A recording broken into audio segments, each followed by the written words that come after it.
आज आम्ही या ठिकाणी माननीय जिल्हाधिकारी जळगावच्या माध्यमाने मुख्यमंत्री महाराष्ट्र राज्य यांना एक निवेदन दिलेलं आहे।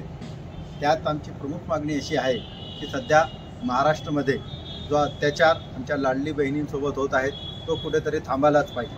1500 रुपये देऊन लाडली बहिणींचं मतं घेण्यासाठी जी योजना आखलेली आहे त्याला आमचं दुमत नाही, परंतु आपण बघितलं की परवाच्या दिवशी जी यशस्वी शिंदेसोबत दाऊद शेखने जे कृत्य केलं त्याचा आम्ही तीव्र शब्दात निषेध करतो। एवढंच नव्हे तर त्यापूर्वी पुणे मलाडमध्ये सिमरनसोबत गायकवाड व गजेंद्र यांनी ज्या प्रकारे तिला प्रेग्नंट ठेवून तिचा गर्भपात करताना तिचा मृत्यू आला तेव्हा त्याच्या जास्त पश्चाताप करण्यासारखं असं आणि दुःखद घटना आहे की जे तिचे 2 लहान मुलं होते, 2 वर्ष आणि 5 वर्ष, त्याचा निगरूनपणे इंद्रायणी नदीत त्यांना डुबून मारलं। अशा या वृत्तींचा आम्हाला नायनाट करायचा, अशा वृत्ती थांबायला पाहिजे, अशी मानसिकता बंद व्हायला पाहिजे। त्या कोणतीही समाजाची असो, दाऊद शेख किंवा गजेंद्र हे ज्या समाजाचे असेल त्यांची जात एकच आहे, ती आहे वासना आणि अन्याय आणि अत्याचार करणारी।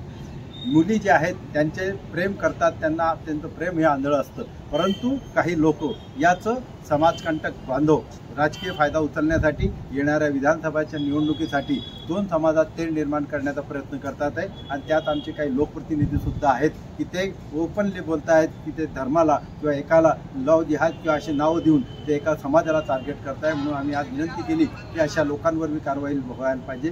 सिमरनच्या दोषीच्या विरोधात मी जलद न्यायालयात कारवाई होणे आवश्यक आहे।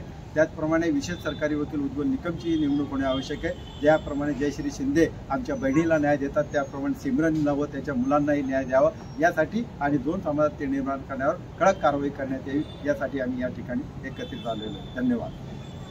गजेंद्र ने जो भी काम किया है और उनके 2 बच्चों मासूम बच्चों को कत्ल किया है उस पर भी इसी तरह की कार्रवाई हो। और साथ ही इस चीज़ों का जो हमारे कुछ पॉलिटिकल लोग, हमारे एमएलए लोग 2 समाज में तेढ़ निर्माण करने की कोशिश कर रहे हैं उन पर भी कार्रवाई हो। क्योंकि ये जो वासना करते हैं, अत्याचार करते हैं, उनका कोई मजहब, कोई जात, कोई धर्म नहीं रहता है। और हमारी जो लाडली बहनें हैं उनका भी एक ही ये रहता है कि प्रेम में वो अंधे हुए रहते हैं। ऐसे इसमें किसी जात या धर्म को बदनाम करना या किसी को टारगेट करना ये हमें जेब नहीं देता। इसलिए हमारी दरख्वास्त है माननीय मुख्यमंत्री से कि वो ऐसे आमदारों को भी और ऐसे लोगों को जो हेट स्पीच के माध्यम से समाज में तेढ़ निर्माण कर रहे हैं उन पर भी कार्रवाई करने की हम यहाँ डिमांड करते हैं। और सिमरन को भी स्पेशल वकील और विशेष न्यायालय में उसका मुकदमा दायर हो ताकि उसको भी न्याय मिले और हमारी जयश्री को भी, यशश्री को भी न्याय मिले। इतना कहने के लिए आज हम जलगांव वासी यहाँ पे एकत्रित जमा।